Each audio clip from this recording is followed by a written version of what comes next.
Okay, just setting up my monitor and the chat window. I forgot.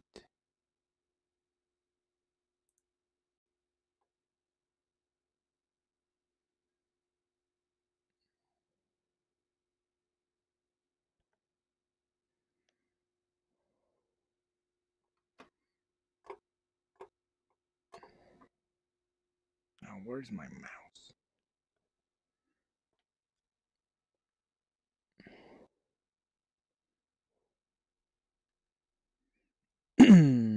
Okay,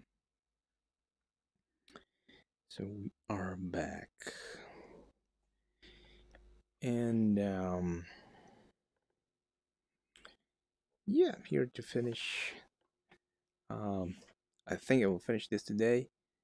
Um, this armor sculpture.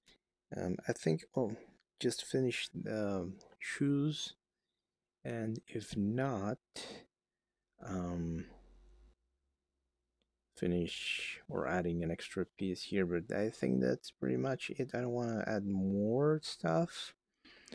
Um, so yeah, so let's finish.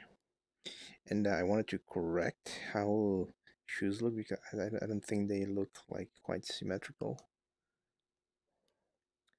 And that will be it, I think.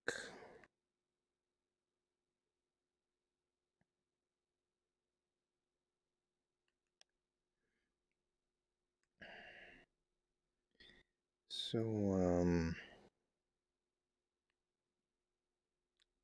this project in particular, I think it's been more than a month now. And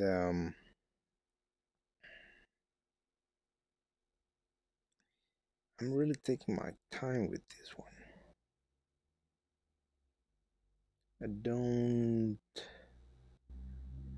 Um, well, I would like to finish it right now. I mean, usually, um, I am quite eager to finish my stuff in a couple of days.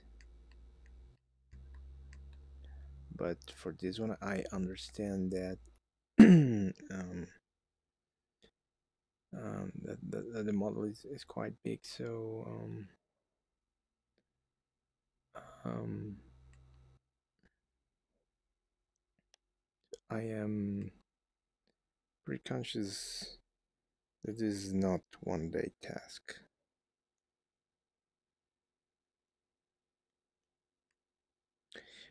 So I've been quite busy with other subjects.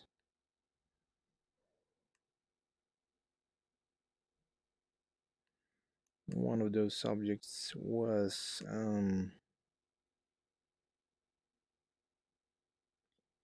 there was a medium and sketchfab contest, um, creating sculptures with the kit bashing technique. So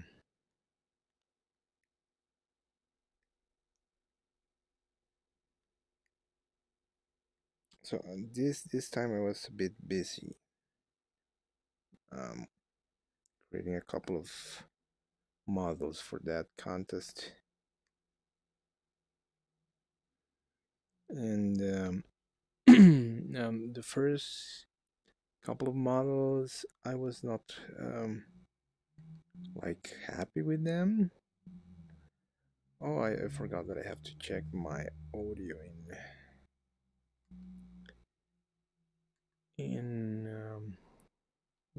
the stream audio. Just a second. I think there's gonna be a well, if I mute desktop, and there's not going to be feedback. Okay.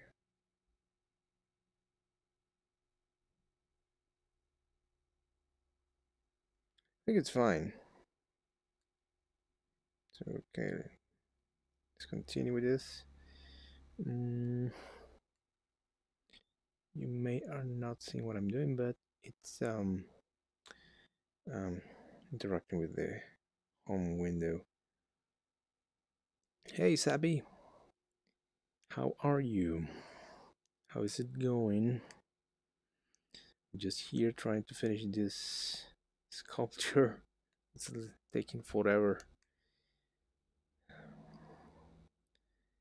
Um,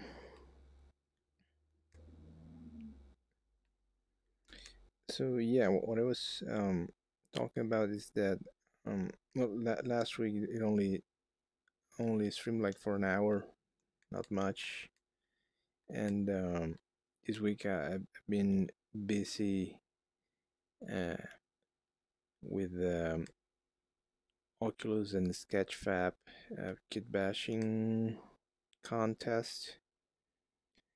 So that got me busy this week.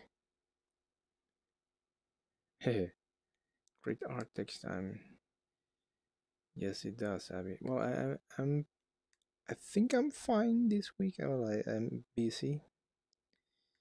Um, well, yeah, I was creating a couple of models for the Oculus and Sketchfab kit bashing competition, and the first two models are not um, what I would call great. They're fine, but they're not great. And then I created, I think, three more. One is spider, kind of mechanical spider, and the second one is um, oh, I forgot. There's a spider.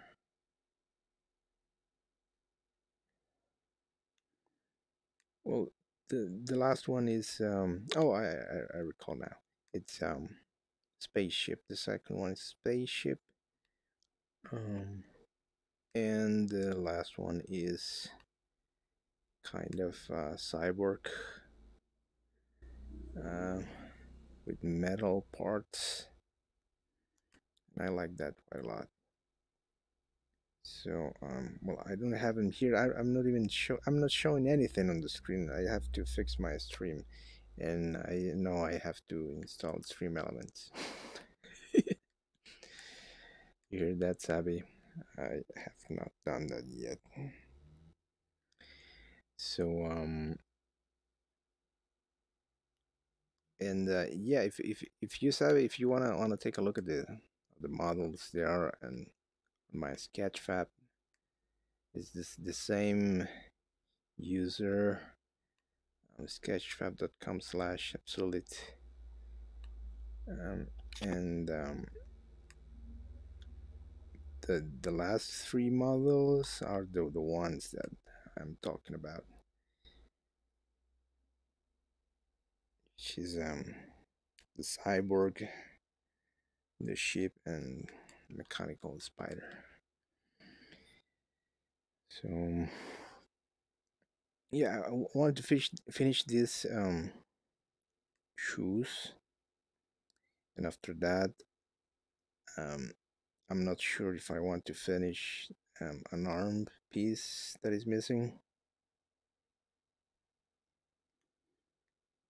and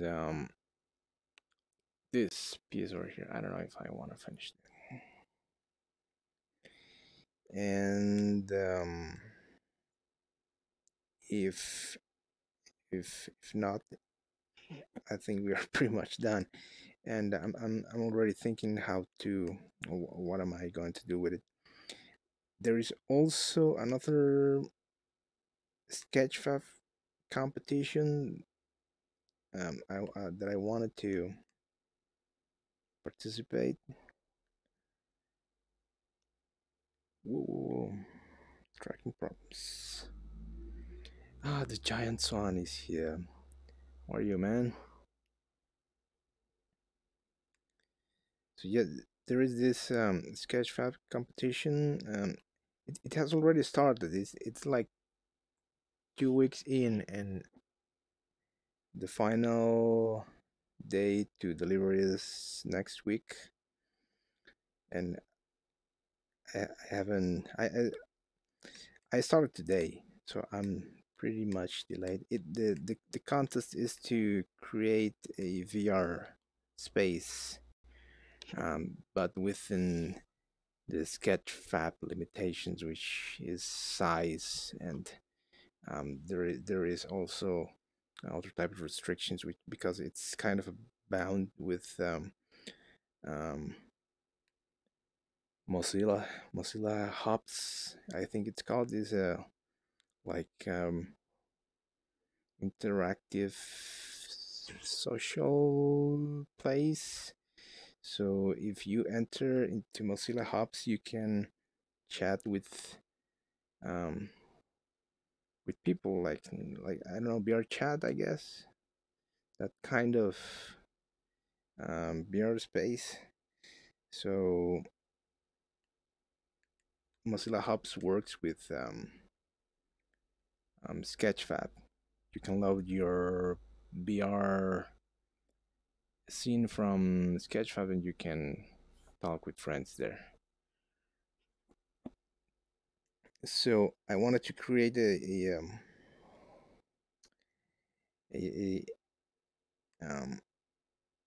or try to create a scene for that. But as, as I mentioned, I'm 2 weeks late and there's only 1 week left. So I'll see what I can do. Mostly with Blender because there is a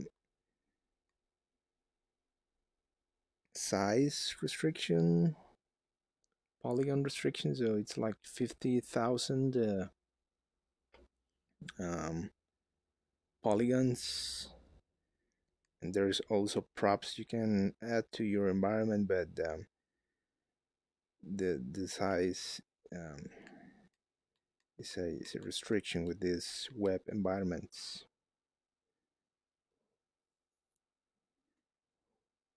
Yeah, I actually I think I have VR chat. I haven't used it that much. I've entered a couple of times. I felt tempted. I have a couple of VR environments that I know I can translate to VR chat.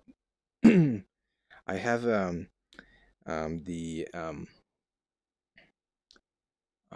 from Blade Runner 2049, the Wallace office, the one with the chairs and the light that comes from the top.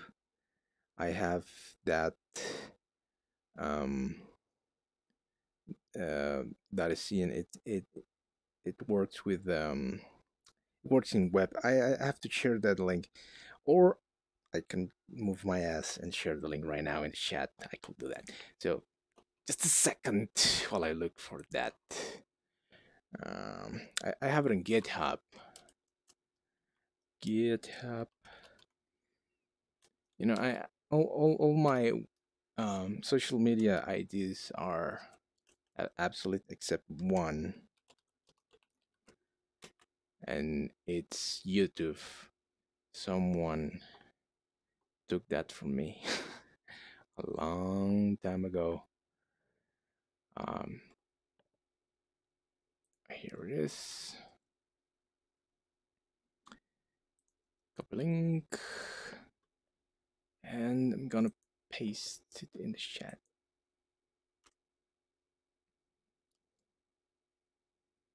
So that link is you can visit that link from inside your browser. You can use a Chrome or Firefox, and you can visit that little scene.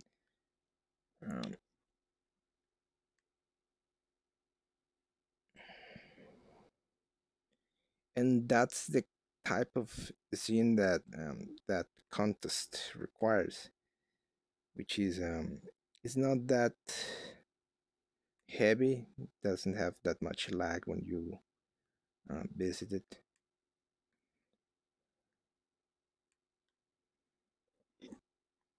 Oh yeah, well you can visit it on your phone, but I don't know if it works completely.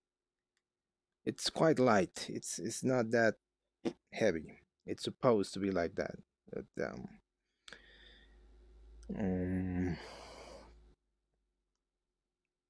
but or you can check that later. Of course, it's not mandatory.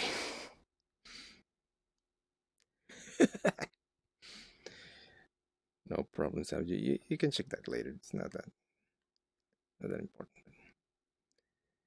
Um, so that was mainly done for a Blender render. I was not thinking of creating a VR environment, but once I finished my render, I thought it would be cool to have that that is seen as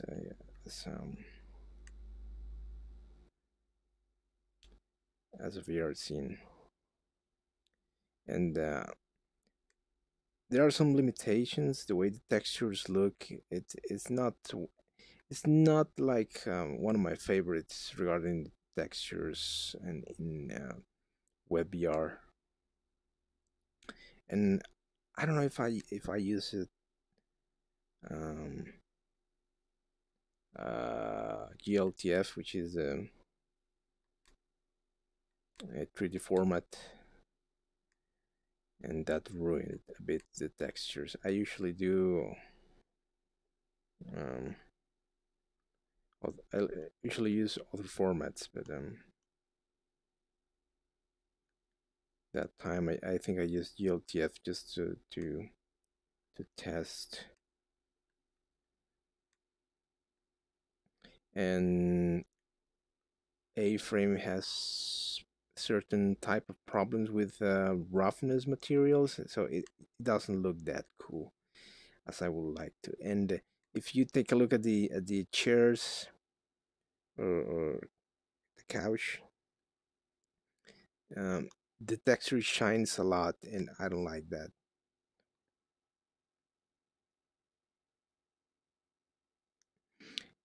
Well, yeah, I think in VR chat they do it for performance. That's usually the reason why some games choose um, to use a flat texture. And imagine that there is a lot of people, 20 people um, in a space, everyone rendering their own movements. It's complicated. But I think it depends on the person who creates um, the experience or the scene, because I think you if it, well I don't know how VR chat works, but I think they have they use 3S and A-frame. I'm not sure. Uh, but you if you bake all your textures and everything, you can it's possible to create a very realistic environment on web, but it takes time, and you but and you have to think that the the the more detail you add to your environment and everything, it means it takes longer to download. And if the user doesn't want to wait that long, and well, that's a problem, right? And oh yeah, I created that one. That's kind of the idea I wanted to for this Mozilla Hubs um, contest. Create something small, but I've seen the other contestants. They have made an amazing job in 2 weeks with stairs and in huge spaces, different rooms, and I only have one room. So I'm only participating just for um, to see what happens if I am able to create something nice in 1 week.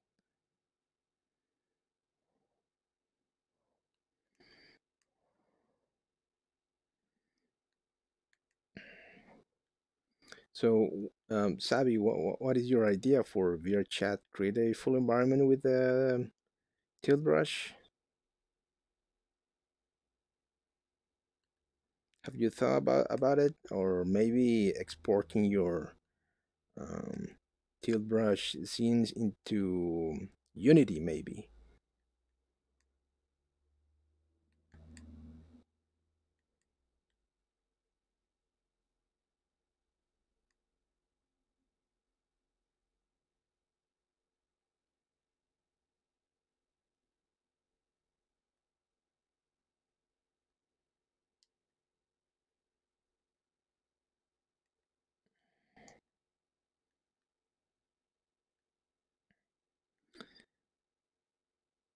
I have.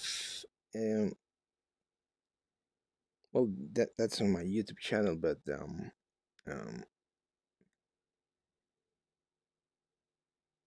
with Quill, with Oculus Quill, I exported one of the an animation I made there, and then I imported that animation to Unity, and it requires a bit of tweaking, but it works.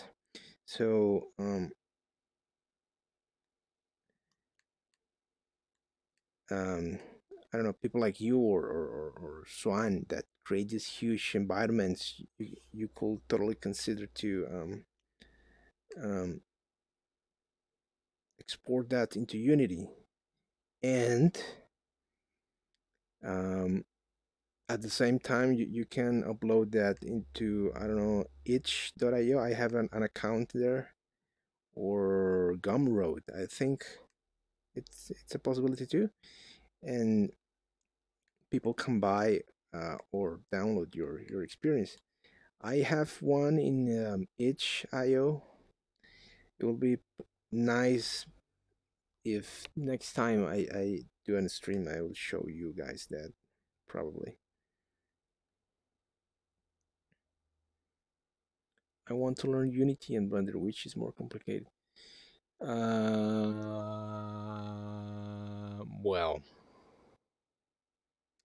they both share certain terminology.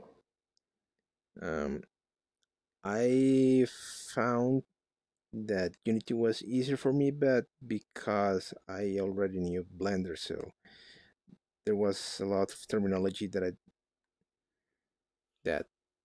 I found easy because of that. Um, some stuff is different, but well, I will say that Unity is it's easier because of they have a very clean interface, and and you know, well, that you can import your objects, and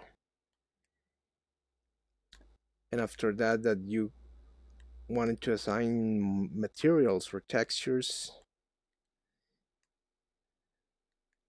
in Blender. The interface is a bit cluttered, so something that you have to think about. The new Blender 2.8 is easier for new users, and that's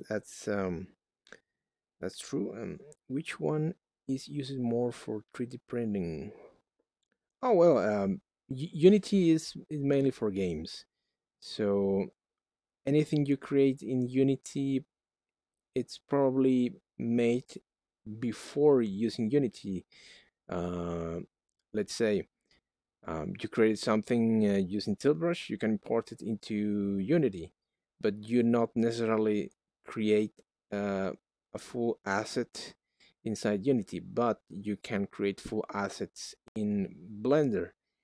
And for 3D printing, I know there is specialized software for it, but Blender has a couple of tools for it, for the STL format, um, and to like voxelize the 3D object. I'm not entirely sure because I only downloaded once just to take a look. I don't own a 3D printer. So I just was curious about what the tool offer, and it was um, simple, and it's what it's called an add-on. It's not part of Blender itself, but there is a really simple tool inside Blender uh, to search for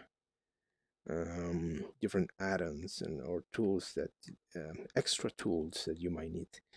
And I'm pretty sure that there are a couple of tutorials on YouTube about how to prepare your 3D model in Blender for printing. So yeah, I will say that Blender it's a tool you want for 3D printing, and Unity is for well, it's for gaming. It's just to display a a live rendering of your models and add interactivity. Blender does not have interactivity right now. Blender used to have a game engine inside, but it was removed with the new version because it was incompatible with the new tools. Is Unity more for animation? Um, Unity has tools for animation. I've used them a bit, not much, but I've used them. Um, Blender has full tools for animation, and you can animate inside Blender and then export that and use it and use that into Unity too. Um, but um, but to say that Unity is not for animation, I'm not entirely sure. I know that they have their tools. I've used them a couple of times, but not entirely. I've used more Blender for animation and rigging, what it's called rigging, which is adding a skeleton to a 3D model, which is what I'm going to do with this armor when I finish.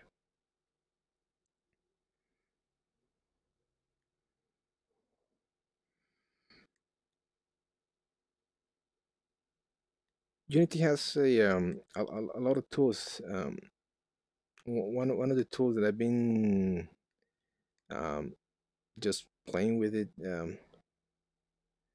last week because I've never touched that tool before. Um, they have a tool to add trees, and they are um, generative trees. I think it's called, meaning that with a few steps you can create a tree and then populate a whole field with them and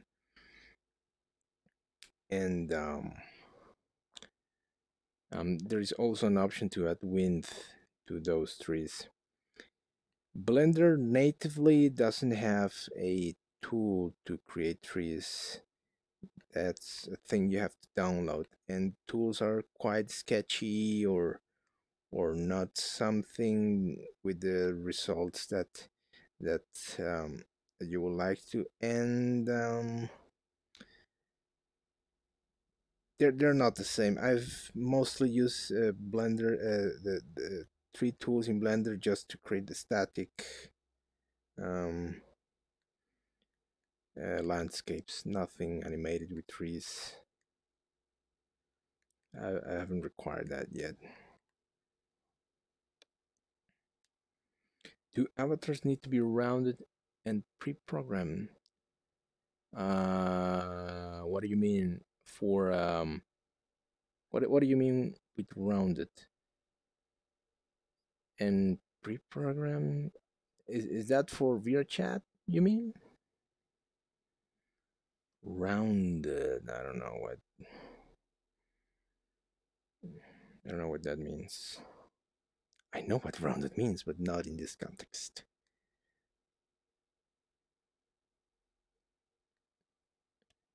The avatars in VRChat. I don't know. I haven't used it VRChat to create an avatar, ni or anything. So I don't know. Someday. Rig it. Okay. I think they do need to be rigged. Yeah, I'm not sure, but well, you have to bind your model to the human movements, and if your model has elbows and legs and everything, so I assume they need to be.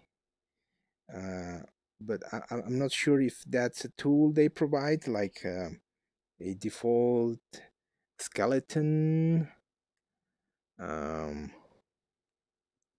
that you have to download. I assume. I don't know. Um, could be, but I'm not sure. I'm not sure. Anything and if I say anything, I will be lying.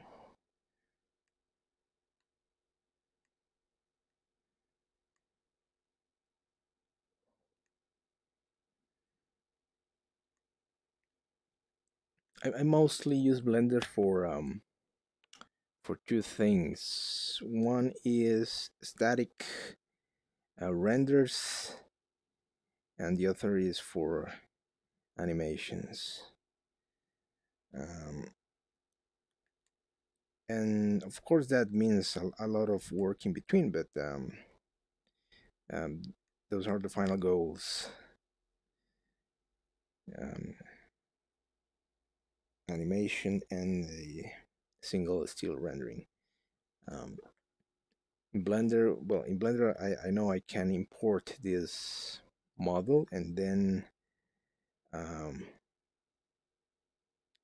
you have to set your materials and properties, whatever, set position, set your lining, create a simple environment. Sometimes it's a simple environment, and you have to render previews to verify that your illumination or everything works the way you want.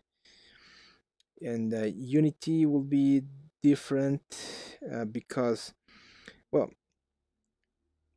the main difference between Unity and Blender is that Unity is real time. Blender now has a real time rendering engine, and but it's not for gaming. It's for animation and fast pre-visualization. What you are saying makes sense, though. They most likely provide a skeleton because I noticed the avatars have all the same movements. Oh, okay. That will make sense. Yeah, yeah, yeah. Okay, okay. Yeah, I will. What I could imagine is that they provide that base skeleton, and yeah, yeah, that makes totally a lot of sense. That because you can, if you have a skeleton, you can pre-program all your movements in like a set of keyframes. Yeah, yeah, that makes a lot of sense. So you download that model and you rig your model into that skeleton. So yeah, that makes a lot of sense.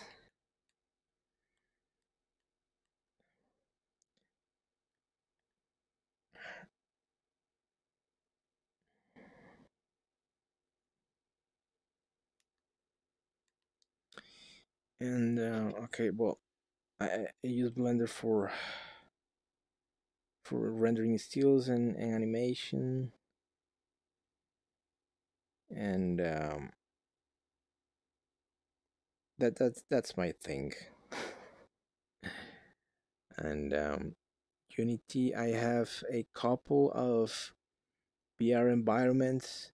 There is a Zen Garden that I originally created for A-Frame, and I just leave it there in a corner for more than a year because the roof tiles of the Sun Garden. I mean, there is a structure that surrounds the Sun Garden, and it has a roof and titles, and those titles are super heavy. So I just stare at the roof with sadness because I knew I was not able to load that into Airframe.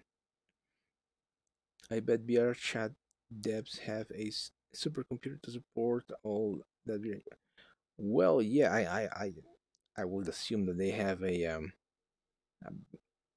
pretty heavy server to handle all those requests. Yeah, I think that's the main issue with those live. Um,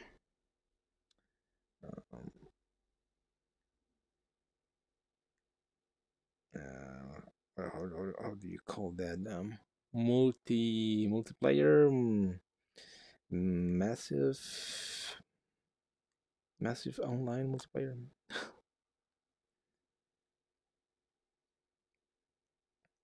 But I think it's pretty much the same as any other online game. You just have to cover that huge amount of requests for users, and the graphical part runs on the client side. What is the base file type for digital VR artworks? Well, that it's it depends. That's the real answer for it.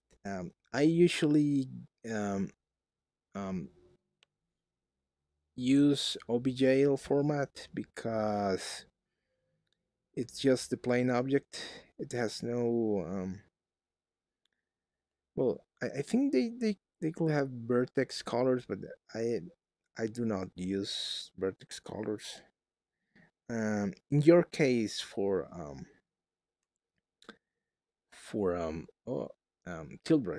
tiltbrush, and yeah, tiltbrush.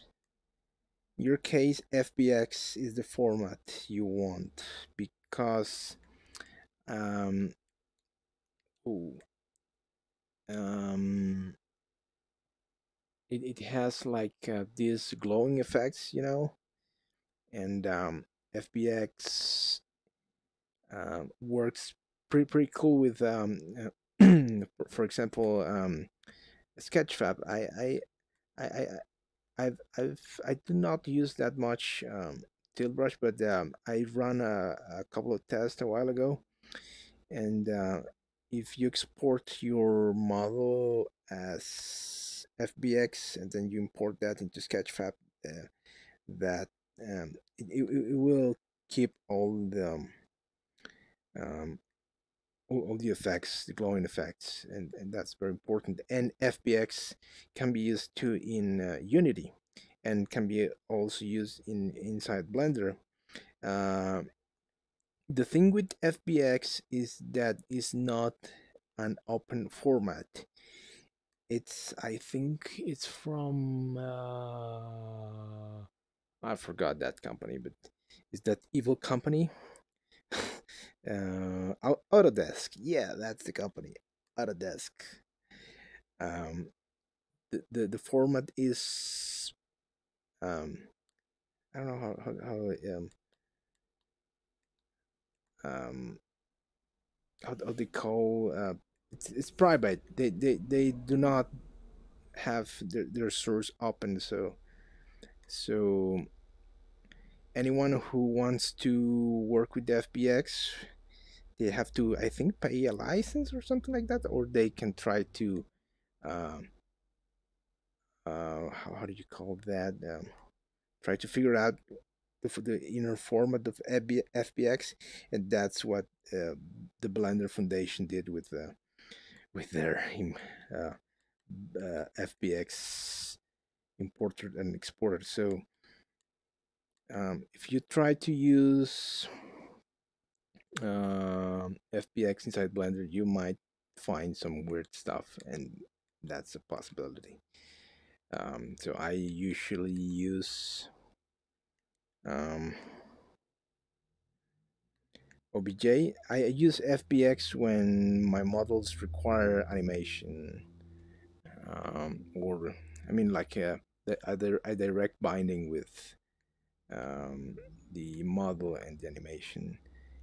OBJ does not hold, or it does. I don't know. I don't know if they hold the skeleton for animation, but I usually use FBX for that. And FBX, some people liked it because they don't. I mean, FBX is quite good to hold the texture references and materials. So many people like that to use in Unity. I'm not a fan. I'm not a fan of that format, to be honest. Yeah, Autodesk. And well, and well, I use OBJ for. I mean, if I am exporting from one program to another, I use OBJ. But if you want to use 3D model on the web, for example, which I mean, like these people from the Sketchfab, uh, or a website created in WebGL with 3JS or A-frame, you cannot use an OBJ file. It's huge. Usually these files are like 100 megabytes. They are huge, or more, 500 or gigabyte, and you can't use this format. So what you have to do is to decimate or reduce the number of polygons in your model, and later or create a retopology, and later do what is this called, um, transfer, detail transfer. I think, well, for saying, trying to describe what this process is, but um, uh, transfer the detail from let's say I'm trying to upload this model to the web. These details that are over here, these small details, it's like unnecessary uh, geometry that I can discard um, in a simplified model. So in a simplified model, it might look just flat, but I am able to recover that amount of detail with what is called normal maps. So it's an image. It's just an image. Um, so you place your high definition model and your low poly version of the model, and these details are transferred to an image, and then you can load that image into your model, your low resolution model, as a texture, and a different kind of texture, which obviously is called normal maps, and that texture um, recovers or restores that missing detail. And the advantage of it is that the low poly model with plus the normal map texture, it's a lot smaller. It's smaller than the whole huge file. And so the static 3D is object, and FBX is a 3D animated type. Not necessarily. An FBX could be just an static object, but I usually prefer FBX if I am trying to transport an animation from Blender into Unity. because it's one solid file. Um, and OBJ, if you use OBJ, you will have your model over here and your textures over there. But FBX for textures and all that is I think it's a bit easier. So well, once you have reduced your model for web, um, there is this format. I think that's the one I use in the Wallace office. The link that I shared a few minutes ago.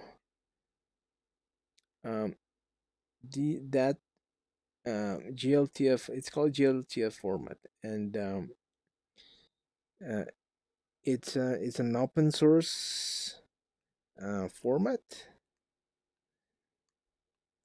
and I think it's created and regulated by the Kronos Group. Kronos Group is a like an entity, a group of people that has that standard for different 3D stuff, and so they created the GLTF format, which is what they call the JPEG of 3D. So what they mean with that phrase? So you you can store a lot of data in a very reduced um, file, and you can store a scene, you can store animation, you can store anything you want in the GLTF format. Textures all contained into that single file, and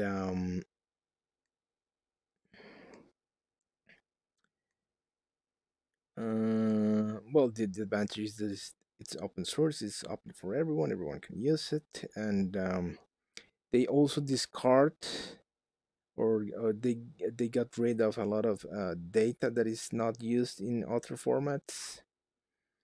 Let me think what kind of information they don't use there. But well, GLTF is I think it's a JSON format. It's a structure um, based on JavaScript data structures, so it's easier to load in the web. I think other formats use uh, different types of notation. I don't know, XML. I think it's one of those structures they use in other formats. And I recall a couple of years ago when I started to mess with GLTF and all this stuff. Um, there was Google released a custom format or compression format for 3D objects. It's called Draco, and it's actually really good to compress um, files. So what the Kronos group did is that they adopted that compression format. Since it's open source, they can use it, and GLTF uses Draco to compress or to create their binary format. And yeah, it's everybody wins with that format. It's it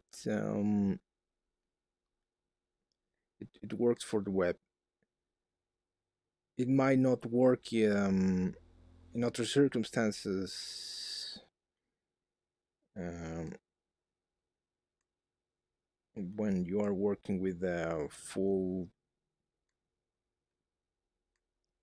animation suite or 3D program, but it is designed for the web. And well, there are other formats. STL STL is like I think it only defines vertex. It doesn't admit material information, um, but it holds, I think, vertex color and nothing more. Um, there is also another format called PLY, and uh, they are quite simple formats. PLY, I think it works too with what it's called point clouds.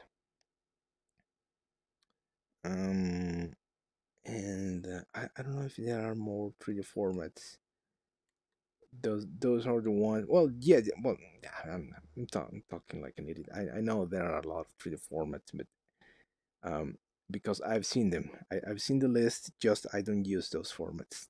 There is to a from the 90s. There is WRML, I think it's called. It's like the first um,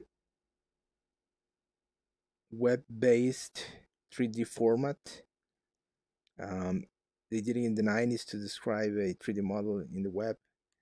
But of course, that format is um, HTML based, which at the same time is sort of like XML, and too heavy.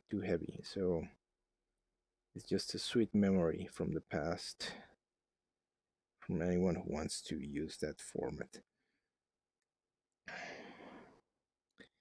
And what else? There is also a format called BBH, BH and lower B, I think. That format holds motion capture data,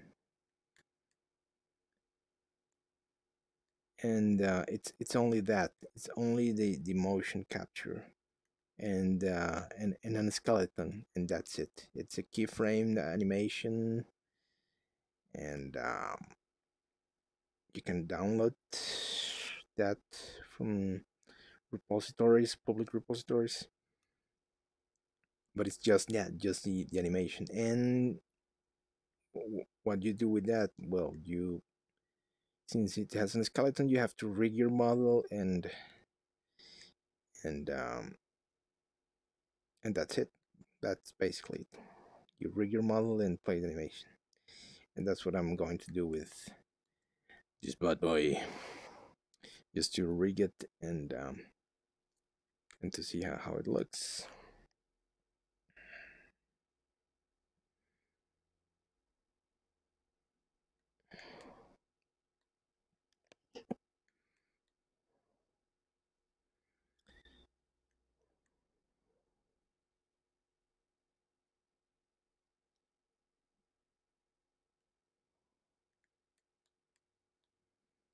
Finding a workflow in digital art can be complicated, I guess, depending on the use of the model. Yeah, I think everyone has their own workflow, and it changes based on the situation. And yes, that's the use of your model, and that's the key. It's uh, decide what is your final use. I think those. Why is this so broken from this side? What the hell? Um,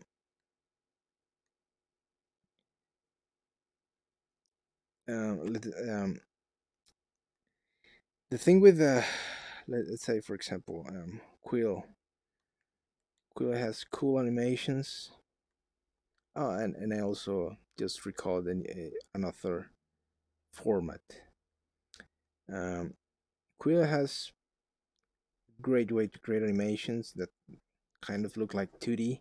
Also, Tiltbrush has their effects and animations and all that. But those files are huge. And how do you how can you show that to someone on the web? I know that Tilbrush has their website. I think it's Poly, where you can upload your 3D models. Uh, but they take ages to load. I don't know how they do that, and it it it gets me sad a bit about um about that.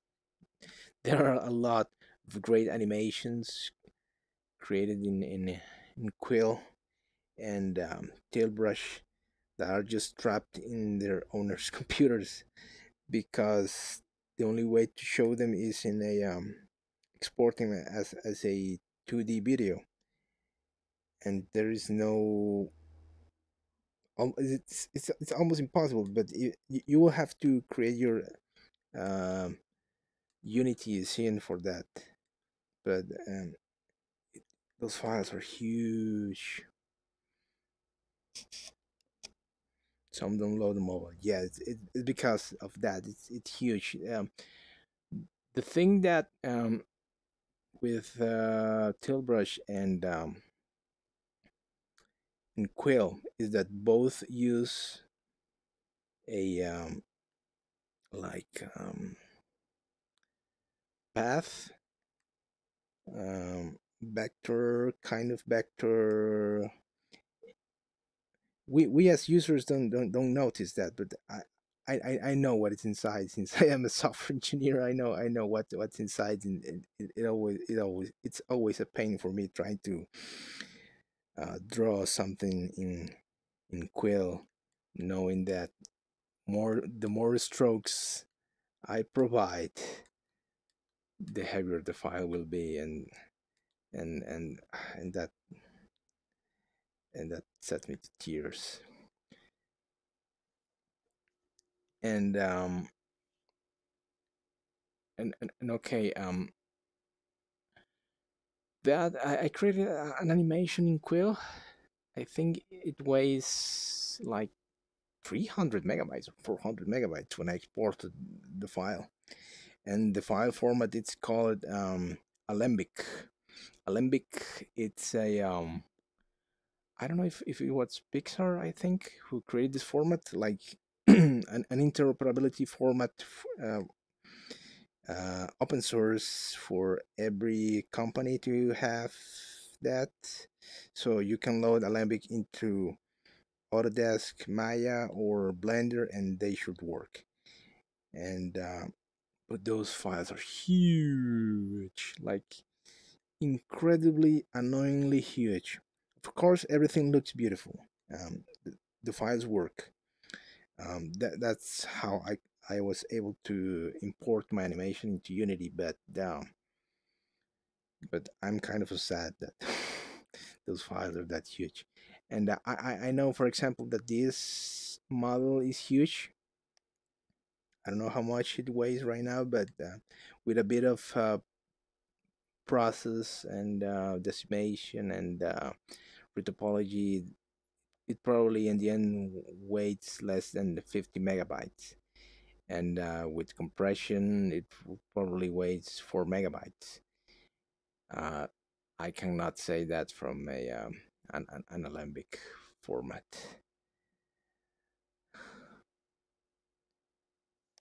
Large file, very fine.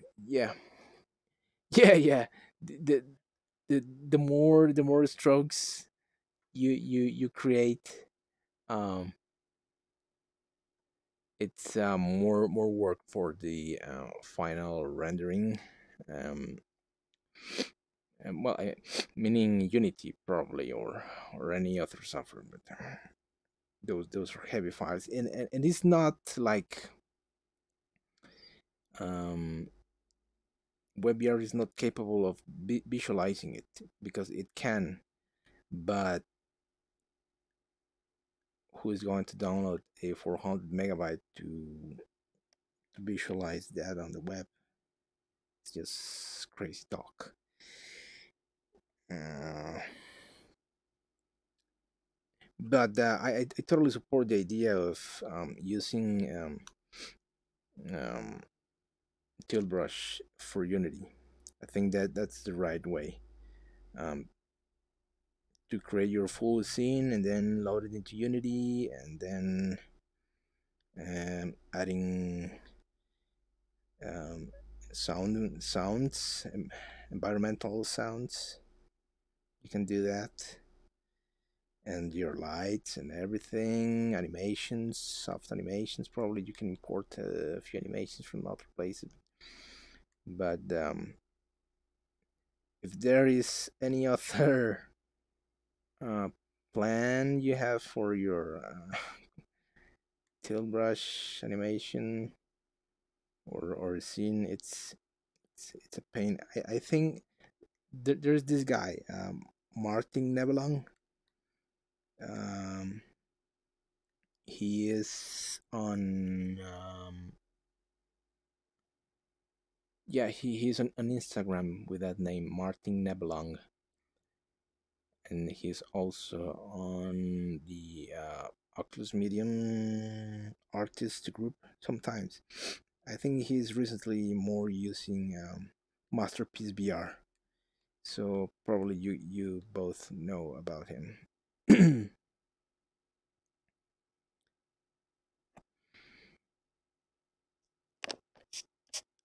Yeah, Martin is it's another class. It creates huge worlds, and he uses sometimes uses a quill, and he decimates the mesh. I don't know how the hell he does that, but those are. I mean, if you can export your model from Quill or Tailbrush, if you import that into Blender, you will see like blobs, like a complicated mesh. And I know that um, you could probably merge all that, or probably import that mesh into Medium. That's not a bad idea. Now that I think about it, import it into Medium and then solidify everything. And but the thing that gets me thinking about is how he preserves all the colors and everything, uh, because that's a pain. That's always a pain with transferring colors from one model to another. That's I think that's a pain, or at least is for me. Probably he gets he has a very nice workflow um, with Quill and how he converts his models. But I'm not sure.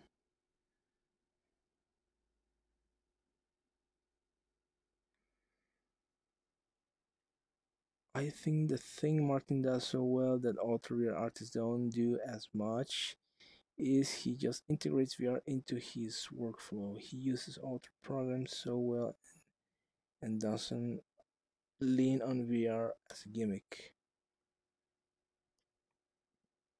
I think I understood that well. I'm gonna read that again.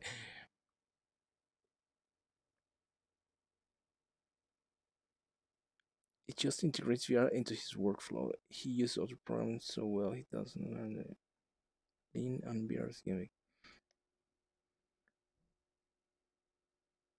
Okay. I think I kind of understand. Well, I think everyone who, but even you guys, we all um, use VR um, as part of our workflow.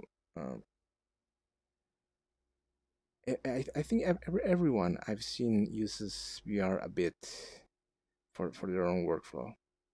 I totally replaced um, sculpting in Blender for Medium.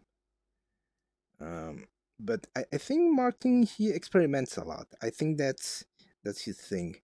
He is looking for uh, better ways to create the things that he wants to create. So he was using a lot of Oculus Medium, and then he migrated to Masterpiece VR because Masterpiece VR has a couple of tools that he requires a lot that doesn't that Medium doesn't have. So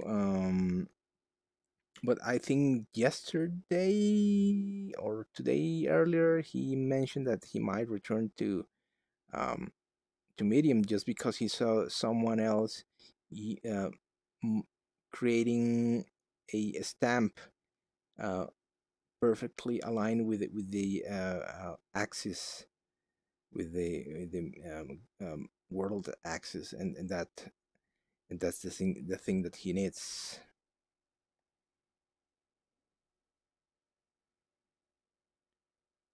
Yeah, Martin. Well, there's a lot of people.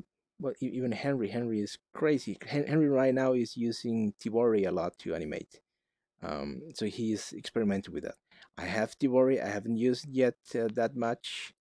Um, but I know I can use Blender to create animations, so I'm not that worried. But I'm feeling a bit behind.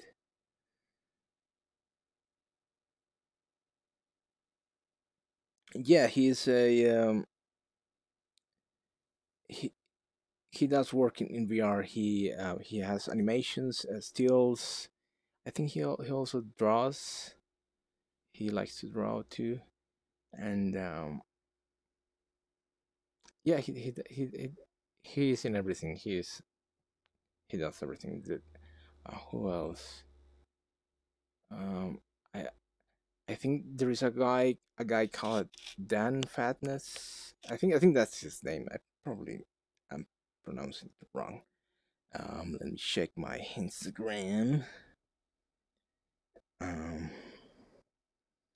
but that guy has like a lot of sculpting background, and I think he also has 2D animation knowledge, and he did a couple of great sculptures. He has been out for a while. Dan, yeah, Daniel Fatness. He is his Instagram is called Fatness low dash sketch. Um, and who else? There is. Damn, I forgot their names. I always forgot the names. Um, Russ Young. Russ Young.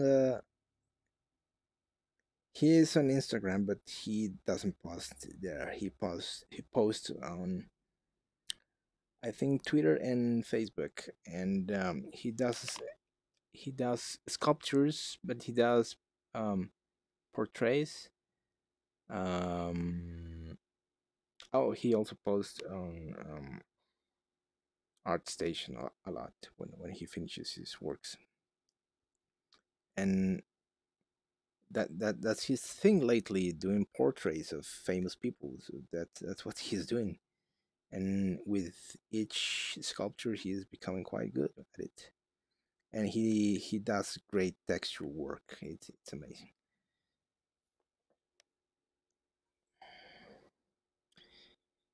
Yeah, portrait sculptures. Yeah, it's crazy. He has lost completely his mind. That thing takes a lot of time. I don't know how he does it. Helen Mirren, I think it's his latest sculpture.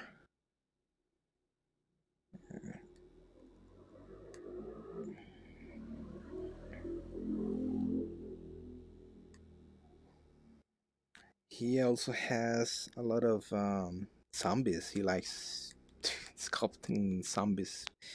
So he knows how to create wrinkles and then with I think it's substance matter. He uses some substance matter to create the skin pores and those details, and he uses Blender for his final renders. Um, who else?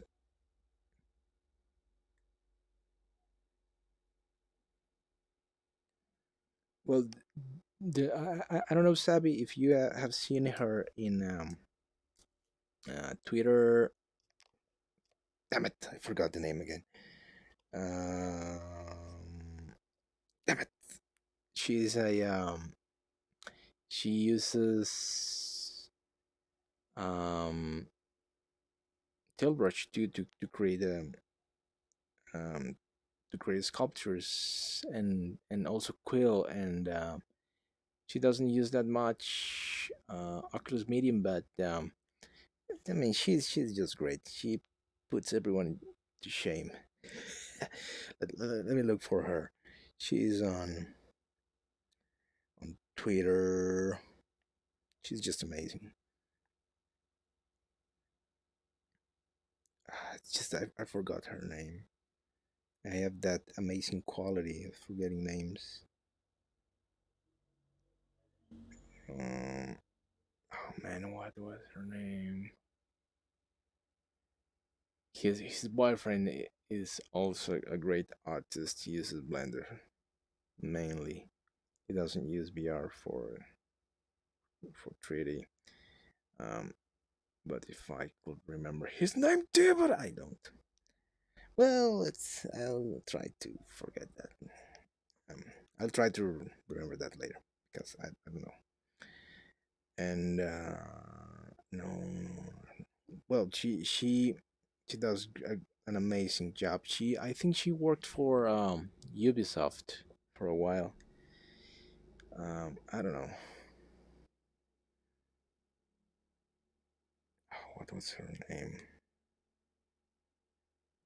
but the thing with her is that she is like on her own. She's not like us. Like I mean, she's so good that she doesn't need advice. That's why she's on her own. That's why she puts everyone into shame. And I mean, we talk, we we are in Facebook groups and everything. She's not. She's on her own. Oop, what I did here.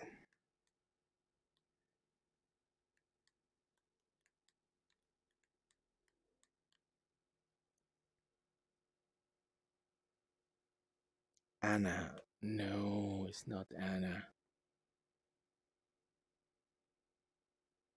What was her name? You're gonna make me look for her right now again. I have to find her.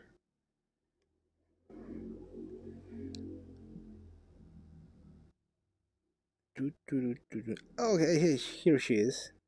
Uh, Liz Edwards on Twitter. It's her nickname is Lisa Ledwards. Liz Edwards.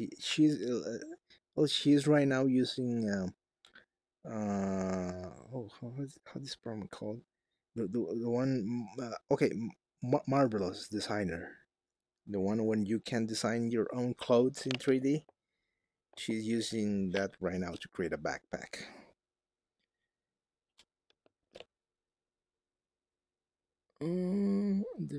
Sometimes that's better. Outside influence isn't always the best input.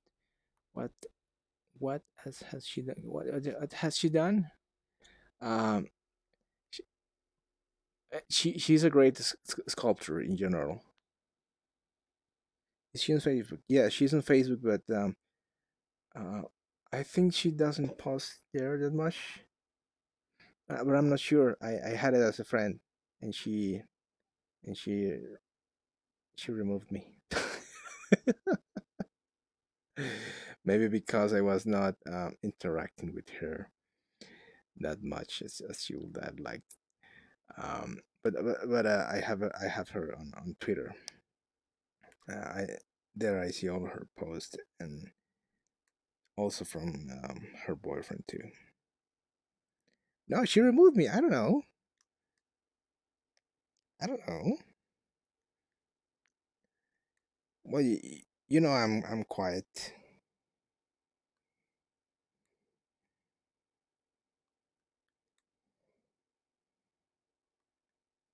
So that's probably a reason. I since then I've added a lot of people into Facebook, so I try to post more there. Not just to look famous. I don't know what that means. Or but she has a huge fan base.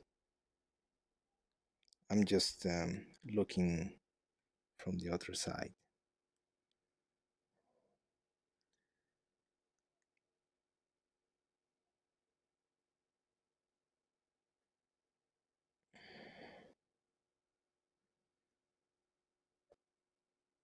Okay. Follow me. Okay, then I'll follow you. Okay, okay, I get it. I get it. Yeah.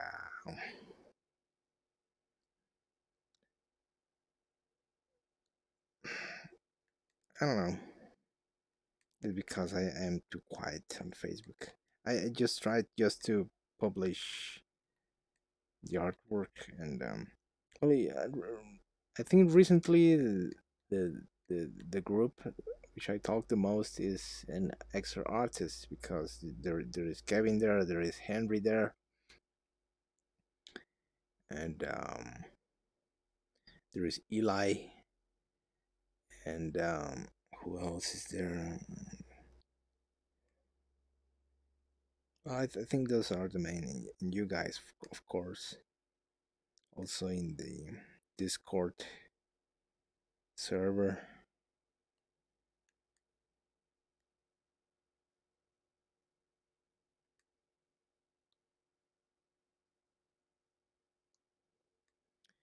Yeah, I mean, sometimes you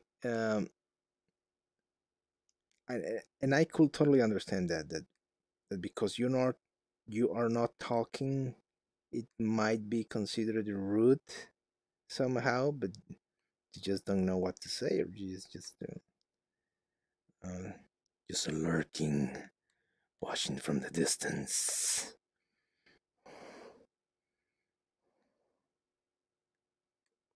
Yeah, I think that's the thing. Don't worry about the rude artist.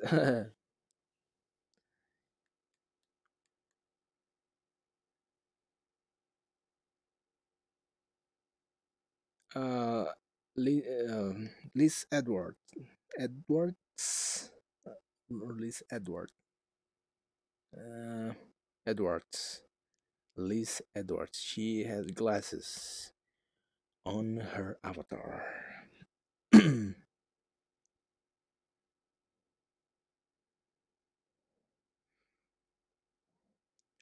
Or I could post the link. Lisa Edwards. Yeah, kind of. Liz Edwards. Lisa Edwards is her nickname. Yeah, with a C kind of name. Where's my control?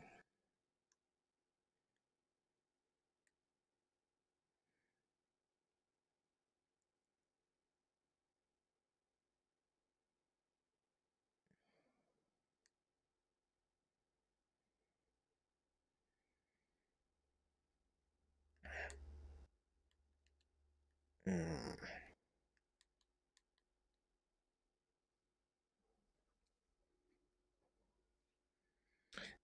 There is this guy too on Instagram. His nickname is Marpi, Marpi, or at least I pronounce it Marpi. And he does like these weird VR experiences.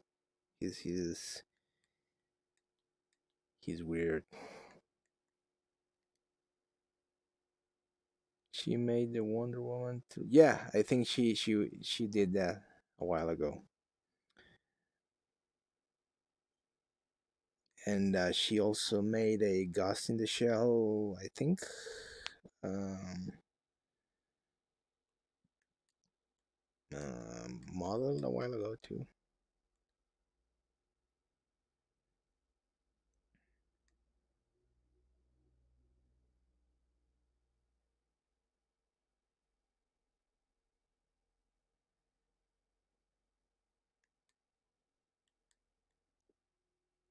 It's 10:26 here.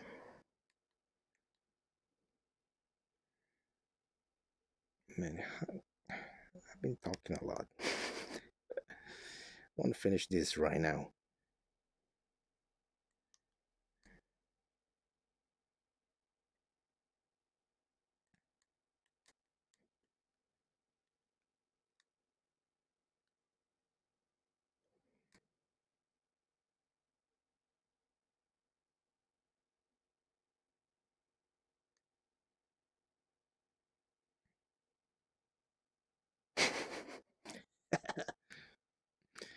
It's my my main attraction, my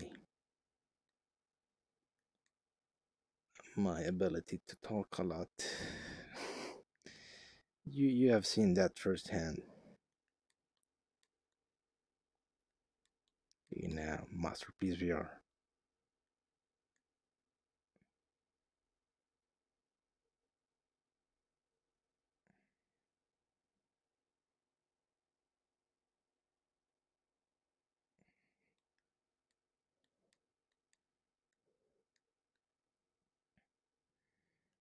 I also have, or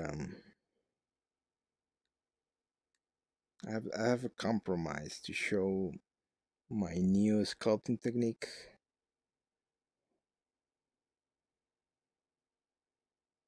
I'm still sculpting this with the old technique. Um,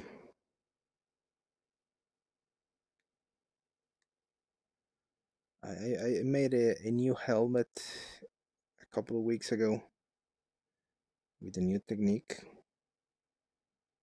and oh yeah, I created a an alien monster with a new technique too.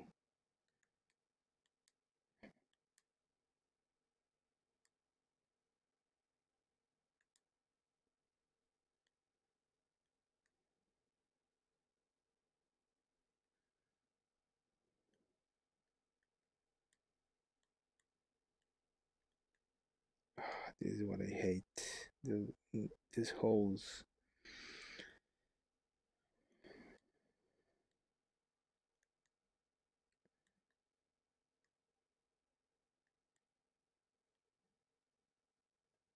What's missing? What's missing? Holes.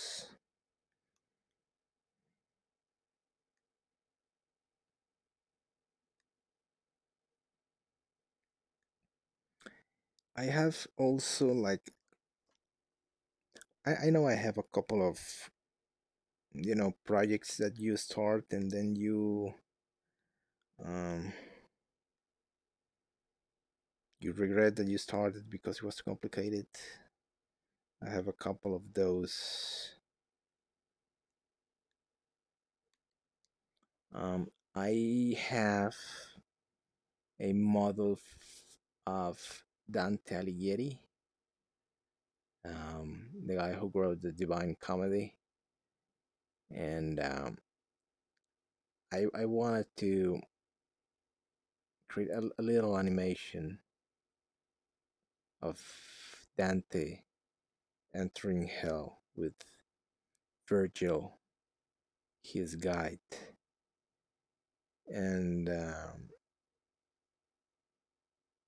mean the sculpting part is the easy part, but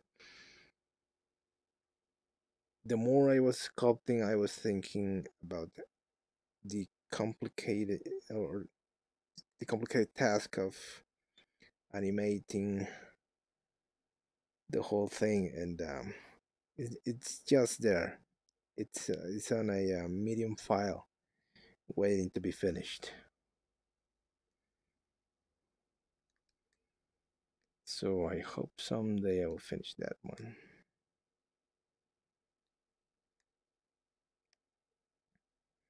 I did a render, and no more than that, of the Gates of Hell, which it's based upon the works of Gustave Doy, um, a guy he is French. I don't know.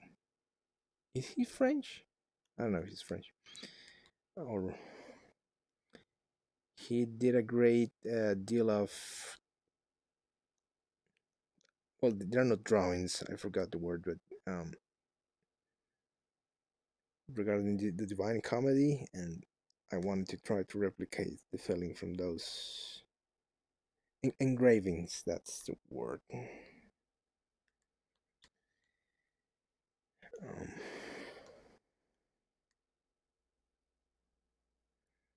but sometimes I want to do too much, a bit ambitious, and I have this thing that if I don't do or I don't finish what the thing the, the, the thing that I'm thinking in a month, I just dropped it. I just drop it, and and and it will take a while until I return to that. So that's how my Zen garden uh, uh, was stale in a corner for like more than a year, 2 years maybe.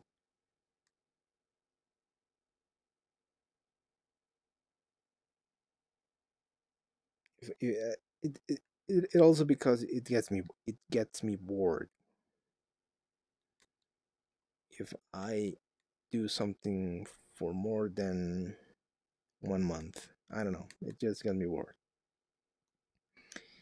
And technically, this armor is more than a month, but I've been doing other stuff in the middle, so I'm not that bored.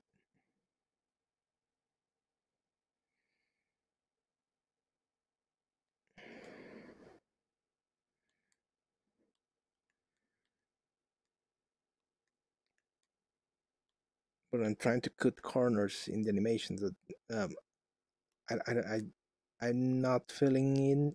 I'm not filling it to try to animate this from scratch in Blender.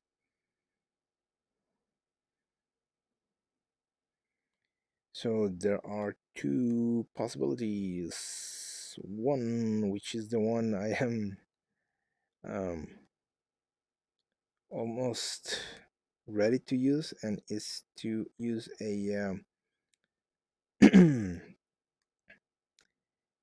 pre-existing motion capture file and animate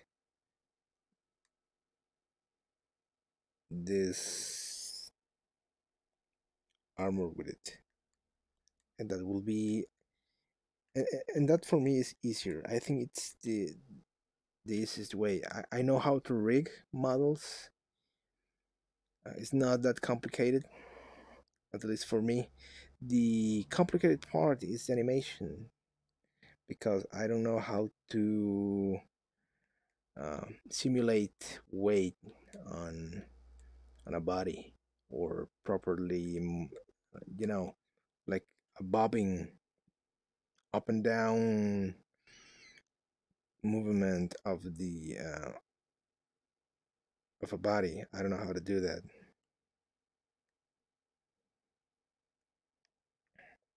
I have to learn that. I know,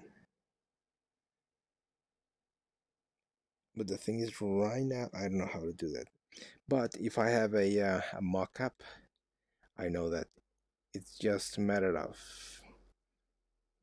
just rigging and it's done. So I already have my mock-up, and I'm going to try to rig that tomorrow.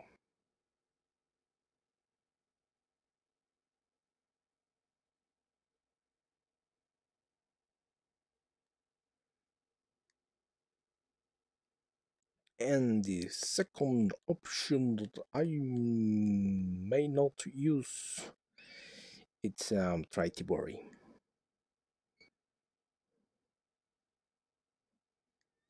But in my tests, the thing with Tibori is the the complicated thing with Tibori is the rigging part. But I saw that Henry Schutz is using like an external web tool to rig for rigging. So technically, I could rig my model in Blender and import that into Tibori and then create my animation there. But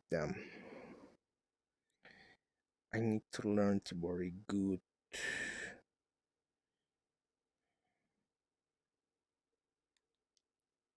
I mean, I moved the default rig they have there,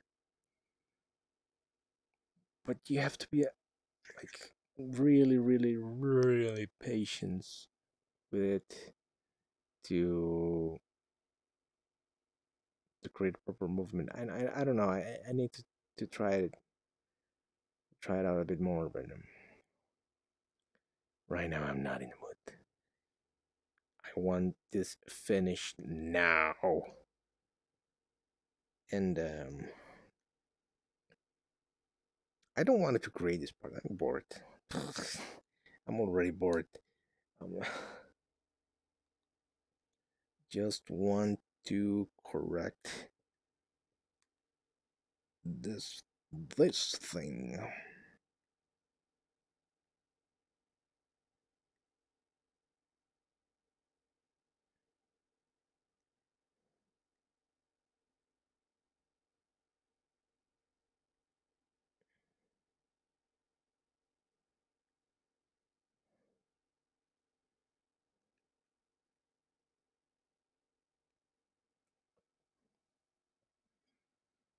I just saw this. This is polyprofile, and her brush art is good, but it ain't that. Wow! Shots fired. Uh, By the way, your working medium is unsurpassed as far as I've seen so far. Very well. Thank you, thank you. Uh, not trying to down. Um, I forgot how you say how. I know that there is better people at sculpting than me. But thank you. I tried to do my thing, and I know it's different. It's like Henry's stuff. He does his weird stuff, and that's cool. And I do my weird stuff. Not that weird as Henry, but it's my stuff. Oh man, these holes.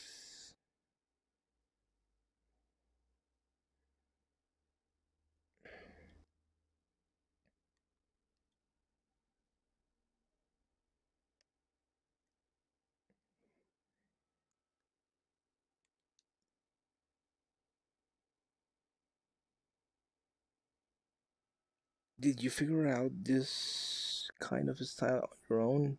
The skeleton then feel the kind of stuff. Yeah, the thing is,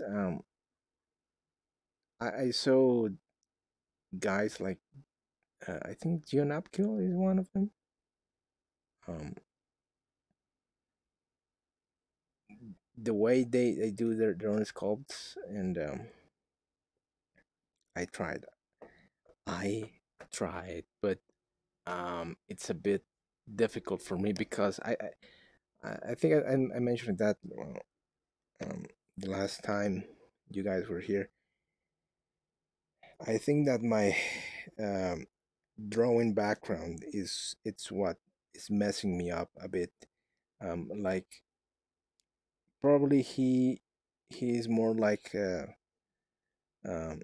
mean he started on 3D, so he knows what he has to do there in sculpting. I have this 2D background, uh, so I always start with the final details. It's weird. It's weird. It's like you have to set up your your main details, and then you feel what is in the middle. So technically, I'm just doing the same I do with my 2D drawing. I just set like the main details or the borders. I mean, if you if or the way I start drawing, um, I start with the nose profile or um, eyes, eyebrows. You start with describing that information first. But guys like John Apkel and everyone I've seen in in 3D sculpture, they start with the opposite. They start with the general um, description of the object, and they add detail as they continue. So I think they have in their head uh, how it's going to look, and they add little by little. Uh, and technically, I do have that image in my head, but when I am removing or adding material, it doesn't look what I have in my head. It doesn't look exactly. So that was a bit frustrating. So I know that doing the scaffold, it's what the hell happened here? What is this? When this go? What is this? So yeah, I think my brain tried to figure out the way to solve my problem, and this is well, this is not the best way, but it's one of the ways.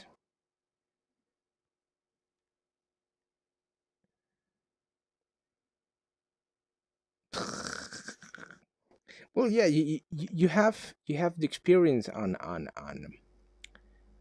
Tilbrush, so you can qualify. You're more qualified to judge her work than I am. I am not good at Tilbrush, so I'm not going to say much. But yeah, um, she usually uses like um, she doesn't use like too much color on her work. Anna from France, and I don't know. I think I probably have her on Twitter. Is she on Twitter? I have everyone on Twitter, but I follow everyone. And double N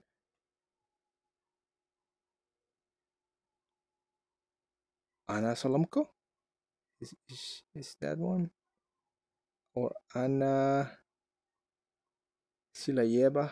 Si no, Ciliaeva. It's Anna. I have two Annas. Anna Dreambrush. Dreambrush. And gosh, damn it. You know, having the headset and trying to type on your phone is not like the smartest idea. Dreambrush. Oh yeah, it's that one. Anna Celia Celia Eva. Okay, I do follow her on Twitter. She has 3,000 followers. Oh yeah, she did that. Oh yeah. She's good. Oh yeah, she does that huge portrays. Yeah. I know her. Sometimes I forgot the names. Yeah. She is. Yeah. She is great. You're right. I usually use more Twitter to find like lost. th- There's the thing with Twitter. I use it for like there is once in a while like a, a small bit of information that is just too good that uh, it overshadows everyone else. It's not exactly um, from VR. It could be from software engineering, code, someone or some little article talking about something that I might be interested. So that overshadows everyone else, and that's my main source of weird information. That's Twitter for me. Man, I need to fix these bumps everywhere. The thing is, the sheet of material is too thin that when I'm trying to smooth, it creates holes. That's what I hate. I think I can change here to fill. Maybe this way. Yeah, doesn't cause much trouble. No, fix yourself. Yeah, she does amazing portraits. That's right. I don't know. I don't know why I feel her a bit distant. I've seen her work, but I've never interacted directly with her. I have interacted more with one guy from Google, but I think everyone else. Um, that guy, when I was creating a few websites in WebVR, and WebVR and WebGL was still a bit early. He was working with, and he's still working with WebVR on Chrome. So sometimes I had questions and I asked him directly. So that was fun, talking with someone directly from Google. That's you feel like, yeah, that's what internet's for. Um, something I noticed about art: the more beautiful and friendly a person's personality, the more amazing their art looks too, no matter what the art is. That's interesting. I've noticed that I've gone a bit into dark places. Um, and that sometimes I don't like about the. It's weird. I like the art I do, but I don't like that sometimes I've gone into dark places. Um, like trying to create monsters or uh, creating a piece that it's a bit like scary or that thing. Why I'm not creating like those Victorian paintings that I love so much. I might try to recreate something like that later, um, but yeah, I got you. I got you. Sometimes maybe it's a Freudian slip. My mind betrays me and is showing scary art. But okay, I think this is finished. I don't want to create that part. I don't want. I don't want though. If I made that part, it's not going to be today, probably later. If I will try to animate this tomorrow and think and see how it goes. But I want to show you um because I have them here, the pieces that I work with the contest. So it's a good time to show you guys those pieces. I was trying. Well, let's let's go in order. In order. order. Um, I don't like scary stuff, but honestly, I would watch you make smart art because you are so generally friendly. But it's weird. I don't know. I sometimes think I'm trying to portray like something scary, maybe not intentionally, but I don't know. I mean, what is this thing? It's a scary thing. But I was also trying to test if I was able to create this amount of detail, and this is the new way I'm sculpting. Is as you can see is full piece. It does not have an inside. It's not a skeleton. So we are human. Yeah, that's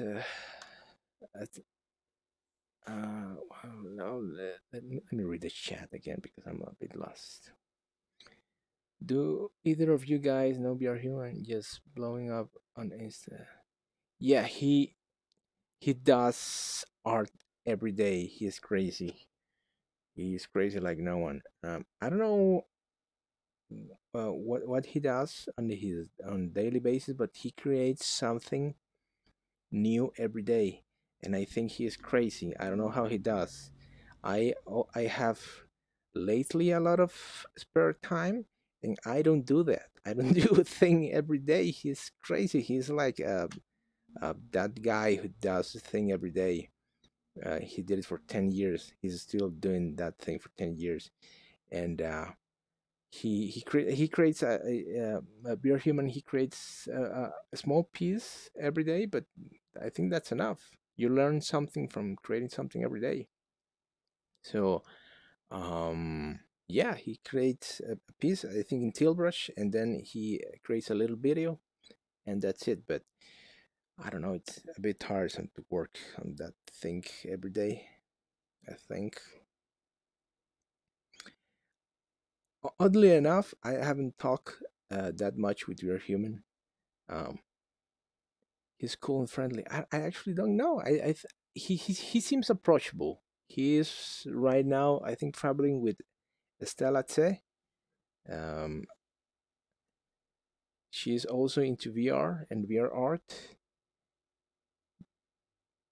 but I also feel that he is a bit distant. Maybe that's why I do not approach him to talk with him. I mean, he is also on his own stuff, so he's not like um, trying to talk with anyone in Facebook groups or things like that. But I think he's busy because of work. That might be a reason. Insta famous happens when you post every day. I watched an artist blow up on Instagram because he posts 3 times a day. Whoa, we should try that. Even thinking about it, my head explodes. I cannot think of posting every day. It's just, I mean, if I do the thing I do every day, I will die in 2 weeks. I think I just put too much effort in those little monsters thingies that I do, and exporting and retopologizing and all that thing. That thing will kill me. He responds to comments and likes other people posts. Yeah, I sometimes comment into him and he comments into mine, but I think I've been. Well, yeah, I talked with him once about. I told him that I was going to steal one of his ideas because I thought it was cool. He told me, yeah, get inspired. Yeah, he told me that. Yeah, you're right. He's cool. He's cool. Play the social game as well. I can't help but get a little green with Emmy when I see 20 minutes of work pay off so well every day. Well, that's the thing. He has a very easy workflow. He does not complicate a lot. I like to complicate, maybe because of my software engineer side. I like to over engineer stuff. Um, yeah, I mean, don't get too jealous because quality over quantity. Low. I don't know, never examined his work. Um, well, I think how is this guy name? The guy that posts every day, but I think he uses every type of software like Cinema 4D and not Blender and any other software. But I think the main key for these posts that are a huge success. I mean, look at this monster. It's not what you would call something appeal to children. It's not. Uh, it's not that. So if you see his posts, um, they are easily drawn, I think, or um, they're easy to understand. They are um,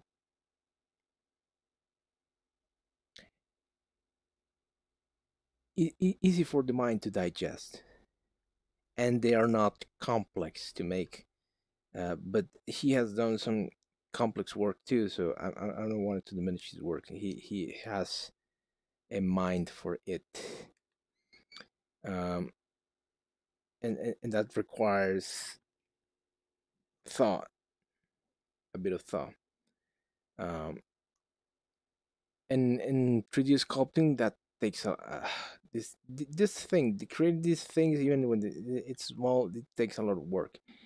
And that's the thing I think it's cool about BR painting with tilt brush and quill, because it's closer to what I do in 2D, uh, but is the heavy files, because I know I will blow the thing up creating complicated shit. um,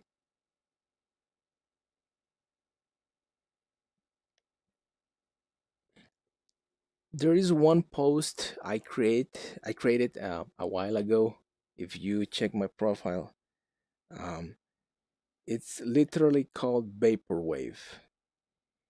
It's one. It's a fun post for me. It's fun, but it's simple as fuck. It's There's nothing simpler than that Vaporwave post I created a while ago. It's just a glowing triangle, a bust, a Roman head, and the text Vaporwave, all glowing. And I think that has like, well, as far as I recall, it had like 100, more than 100 likes. But here's the thing about that post: it was so weird. I don't know why that happened, but it reached 100 likes in 20 minutes, and I don't know why that happened. I don't know. And it was just that post. It hasn't happened with any other post that I have.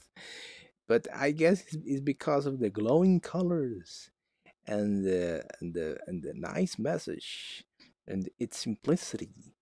And I sometimes think about doing something more close to that, and I don't know.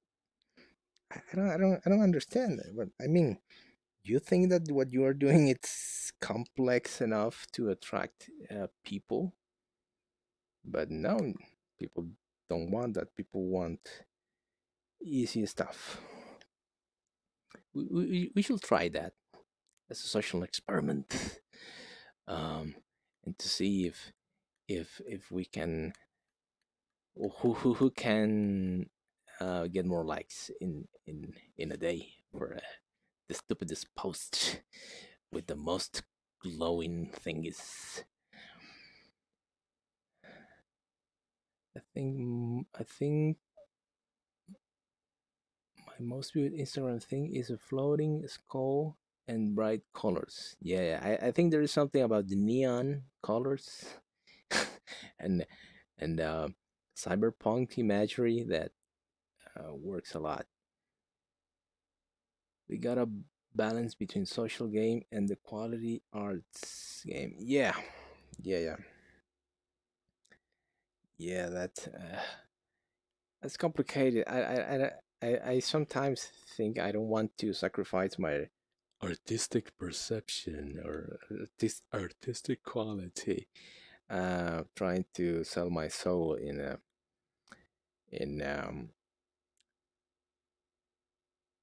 in a in a battle for likes. But I don't know. Yeah, I mean, uh, yeah, I usually I follow a couple of guys on Instagram. They do Blender art, and they do. I mean, it if you put attention to what they do every time, it's technically the same. They use a human body as a reference. He puts a cloth on top of that model. He uses a terrain, at probably 3D scanner terrain or something like that. And he used a glowing thingy every time. And let's say, I don't know, a circle glowing in the dark, and there you have it, your 3D piece, and 1,000 likes in 1 hour. It's crazy. You're right about the colors. A few weeks ago, I poured everything into this huge cyberpunky piece, and no one gave a shit. Realized that I had to focus on translating big ideas into smaller way for social stuff from now on. Hmm. No one gave a shit about your cyberpunk piece, but it had colors. Well, I sometimes think it's the theme. It's not the theme. I think the easiest thing is the people respond really quick to colors. Uh, the very intense colors, um, uh, bright colors, bright neon colors. I think that's the key. And I'm saying this because I know that a few posts of mine have that amount of likes just because they have a glowing thingy. It was too long. Hmm. Okay. Maybe snapshots. I sometimes videos work, but they take a lot to render. So stills, but very well placed stills. That's cool. um, I'm loading the models and I'm forgetting to explain them. This spider was for the Oculus Kit Bash challenge. Um, I have a lot of stamps. I loaded to create this. It's just repeating pieces, and that's a funny thing about this. Um, this looks nice and it's super cheap to create. It's just, you see there are repeated places here. I only create one of these legs, repeated it 4 times, flip it, and I have the other side. And this was created, I don't know, in half an hour. A huge piece in the middle, and then head eyes. Uh, there was this piece that looked like, had an eyes. So I used that, and there was this thing over here, and it's done. Spider thingy, half an hour, and that's it. And I have also, let's see the other pieces. Uh, these are the stamps. It's a lot of stamps. I'm not going to load it because it takes a while to load, but you see, there is this mecha machine created with these stamps too, and this spaceship also stamps, and this road. I want to load this road because I like it. Well, it's not a road. It's cyborg, cyborg, lady cyborg, and it's a bunch of stamps, and it's quite easy to make. Just paste them all together, and well, the complicated part is later to try to texture this, because that's a pain. Yes, artist appreciates artists, but people just care about the surface and what they see in a split second. You are totally right about it. Um, I'm going to tell a little story about how I spent or wasted 5 months of my life a while ago. I was working with a partner, with creating a website. He and I. It took us 5 months, mostly me, creating the backend, the software stuff, and I was completely sure that this website it was going to be a success because I was enjoying a lot creating that site. Um, it was like kind of a public directory for places here in Costa Rica, pubs, bars, public places. I was so happy with that website, um, and that everyone was going to to use that website. And then the launch came, and people was using it, but not at uh, the overblown idea I had about how people was going to use the site. So yeah, people only care for the surface. What they wanted to use was the interface, not all the 5 month work I did for that website.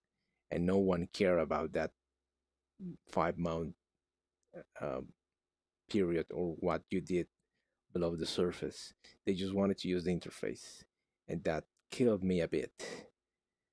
And we should separate our um, work from the surface. People is just going to care about the surface. And I know that we worked a lot on these pieces, uh, but we should simplify and just try to see the things as users see them. I think your cyberpunk piece was awesome. Yeah, yeah, it was huge. It was a huge piece. I like that one. And well, also because I'm a fan of cyberpunk too. Yeah, I like Blade Runner a lot.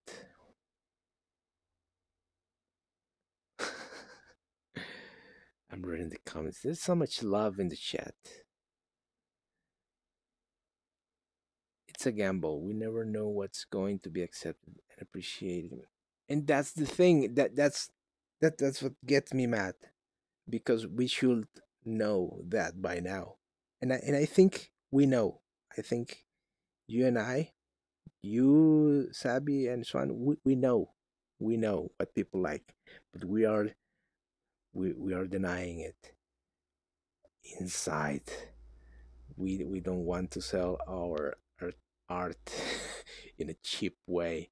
We want to create complex stuff. We know we should just look at our own Instagram posts and and see which ones have the most likes, and we should be able to, I don't know, like uh, interpolate. I think that's the word. Interpolate which is the style that people like. It's a weird answer. I don't know. I've been thinking about it. Don't think that I'm not thinking about it. I think about it every day. What people like, and how to cross reference that with the things I do. Um,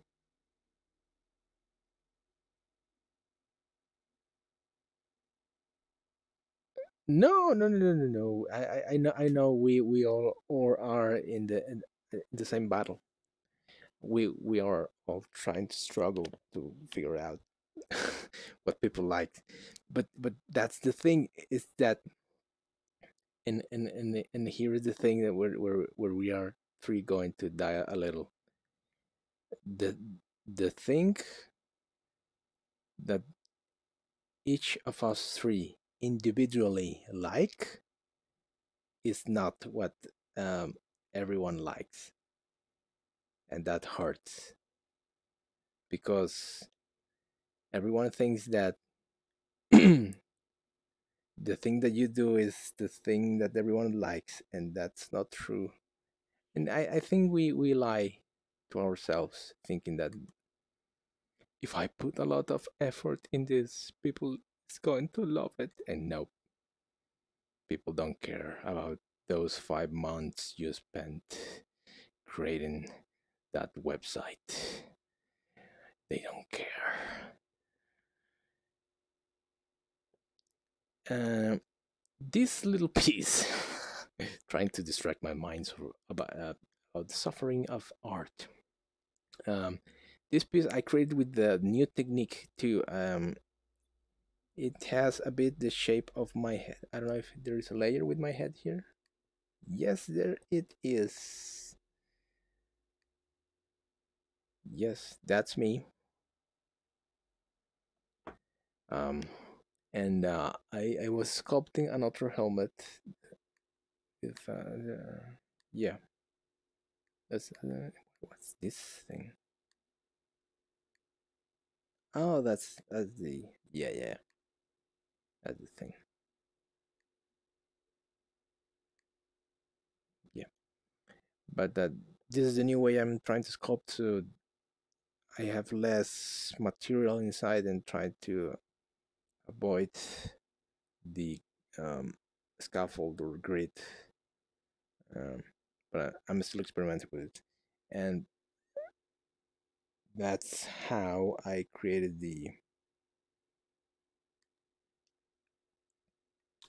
um, this monster. There is this guy, Dominic Quack, I think it's his name. He creates really nice monsters for 3D printing, and I was kind of thinking about him when I was creating this because he is really good, and that's the level of detail I want for my stuff. Um, That's nothing on the back, just the front. But yep. Let's read more comments.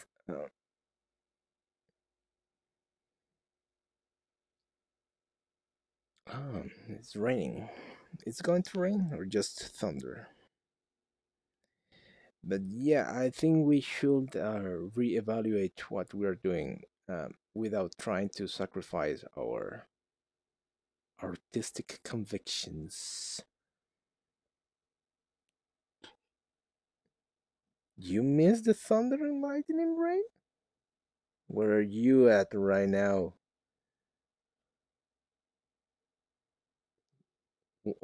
Okay, let me try to understand why are you guys missing the thunder, the lightning, and rain? Because I don't understand why you guys are missing that.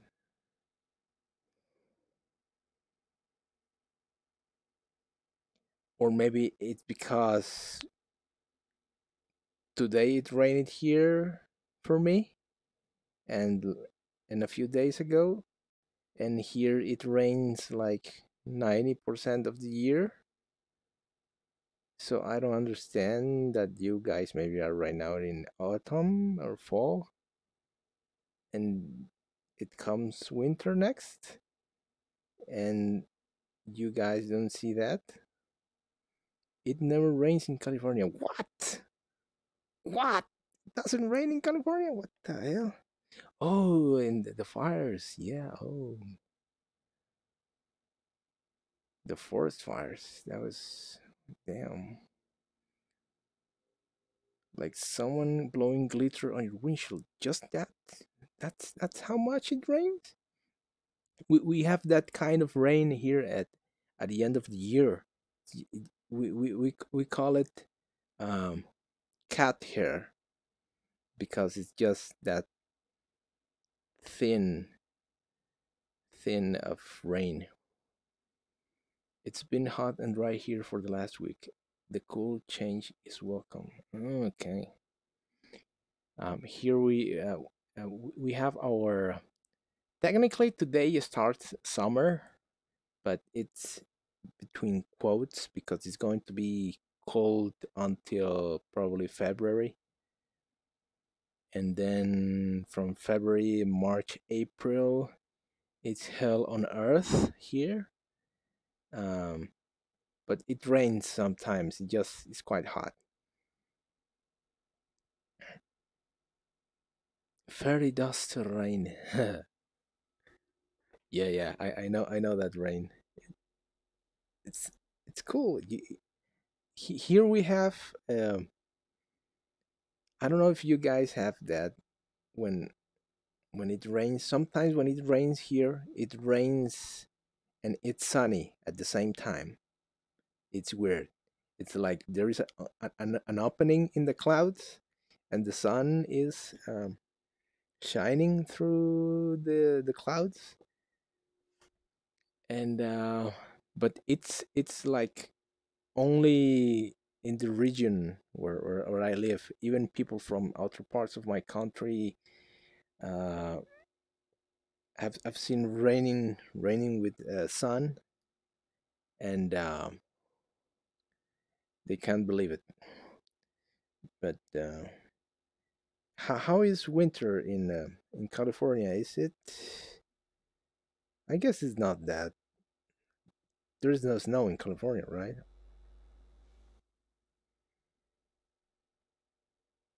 Tropical rain while the sun is out. That's how Florida is. Ah, okay. That's cool. Florida. Uh, well, I don't know what else to show you here, guys. I can load another weird sculpture. Another of my weird tests. Well, this is kind of the thing I do, creating a scaffold and sculpting something. I think I left that piece that way and finished it here. Yeah. Female. That doesn't look like a female. No. This is an insult to art everywhere. I'm ashamed of it. No. No, this is not a female. Not at all. But I've been trying to work with head experiments, trying to create faces. Um, trying to get used to the fact that I cannot create the way heads the way that Jonapil does. Rummy gets to admit 60s. There's what? Rummy gets to admit 60s. I don't know what's that. There's snow in the mountains, but that's like 2 hours away. I live by the coast. California gets about 60. You think my sculptures are detailed? I sometimes think that I'm missing a bit of detail, and but that um, requires more resolution. Um, there is a problem that I had recently, and it's like creating the eyes. So I tried with this test, and this eye, I like this eye. It looks a bit like a statue, and I think it looks nice because I was actually copying it from a clay, literal real clay from a video I saw on YouTube. Someone creating a clay eye, and what they did was to create a strip of material and place it here and here. So that's what I do now to create eyes. Trying to recall that eyes. Well, the way he or she, I don't recall what she was doing. Plays those strips, and I think that improved a little my eyes. Uh, but I think that's the last eye I have created. Let's see what weird stuff I have here. Those who have color are not mine. Well, this is mine, but the rest, if they have color, are probably not mine. This is Dante Alighieri I'm creating. Can can you create the eye separately, then resize and insert into the socket? Yeah, yeah, yeah. I think that's the thing. There is also Medium has. Let me see. There's human anatomy here. So where are the eyes? There were there were a couple of eyes here. What the hell? Where are they? There were a couple of eyes, and I think that was the purpose. You see, there is an ear here, and there was eyes and mouth, and I think nose. Damn, but I don't know where are they. But I think that's the idea. I mean, you could have a library of human parts or eyes or mouth, ears, and you could assemble a face from parts. And oh, this is the Dante Alighieri I was working with a while ago. I haven't finished. Someday, this is the reference. Yeah. So this head I actually created in. It was created in Blender, which was my first and last sculpt I ever created in Blender, because that's when I started to use Oculus Medium. I actually bought a Wacom tablet to start sculpting in Blender, and the same week my touch controllers arrived, so I used my Wacom tablet for other stuff, um, drawing, 2D drawing, and texturing, but I don't think that's much.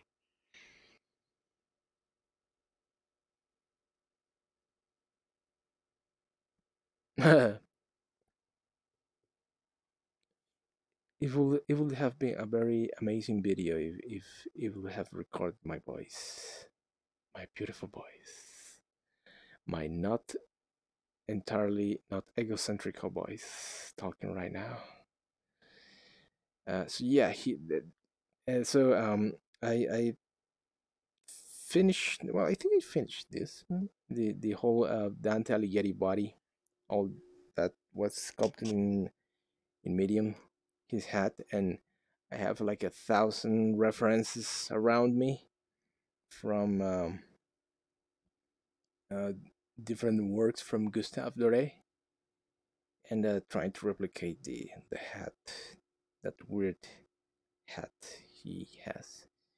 But I know someday I will finish this.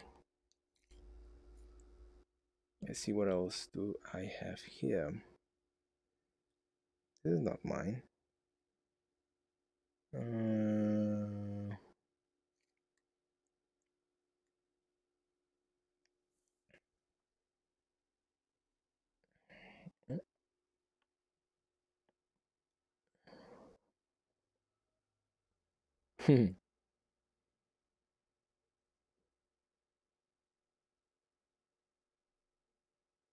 I will use it another time and maybe glitch it out and make.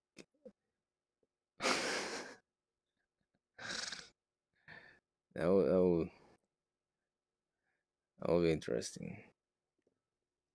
Uh, I think I created this one in January for the sculpt January.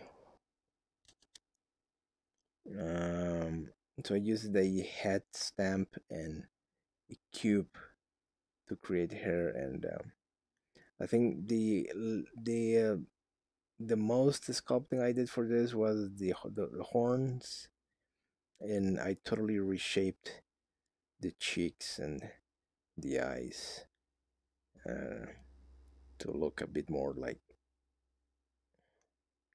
puffy. Um,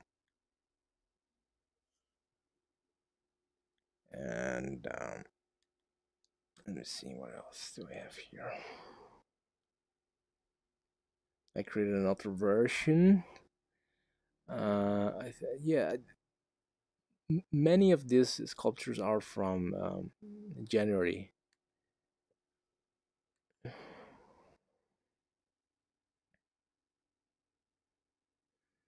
This is one that I have it, but in a Sketchfab published as an animation.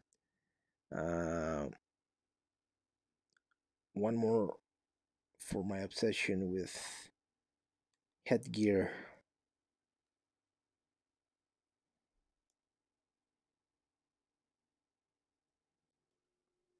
This seahorse is quite detailed. I liked it. It's loaded. And all my seahorse references. Yeah, that thing, it looks cool.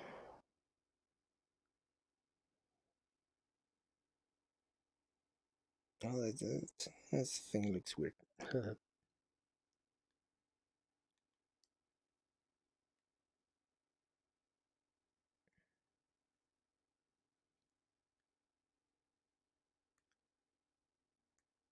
I mean, I like to grade the sculptures, but I don't, if I'm not able to generate a render of them, um, I usually don't publish it. That's the thing.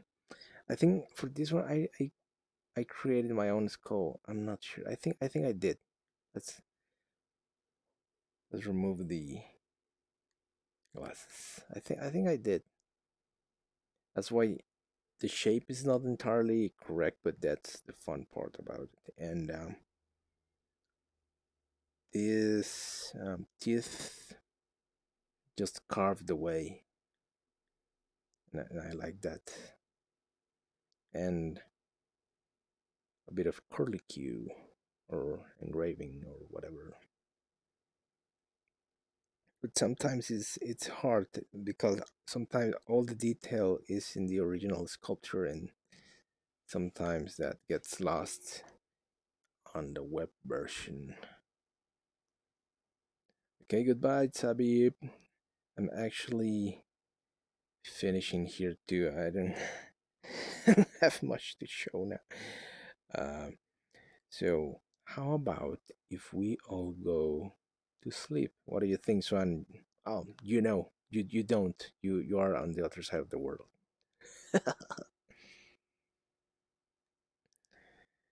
What time it's there in Australia? Is right? You're in Australia.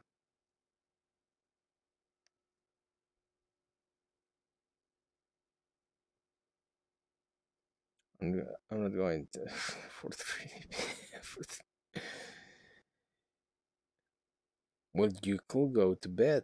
Oh, I think this sculpture is one from Henry Schutz. And here is the fun stuff about this sculpture.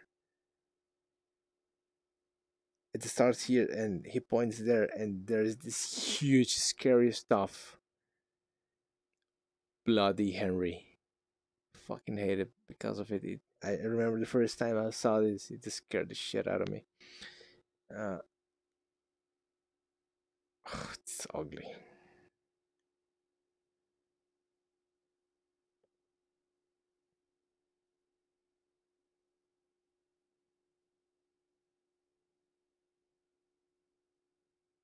Yeah, this is a nice shape. I like those shapes. Henry usually puts his sculptures public so you can download them and see them. I'm not a fan of downloading huge sculptures from the internet, but it's quite nice from Henry to put them public. I'm not also a fan of putting my work public. I don't want no one to rip them off. But I think we are done here for today, man. Yes. You want to go to bed? 4:30? 4:30 p.m. It's 11:32 p.m. here. Should go to bed too. I have a lot of weird stuff. I like this helmet. Um, this face too. Hey, a moon face. I don't know what's this. Shell. I have a dragon. I can show you the dragon. Just to finish this and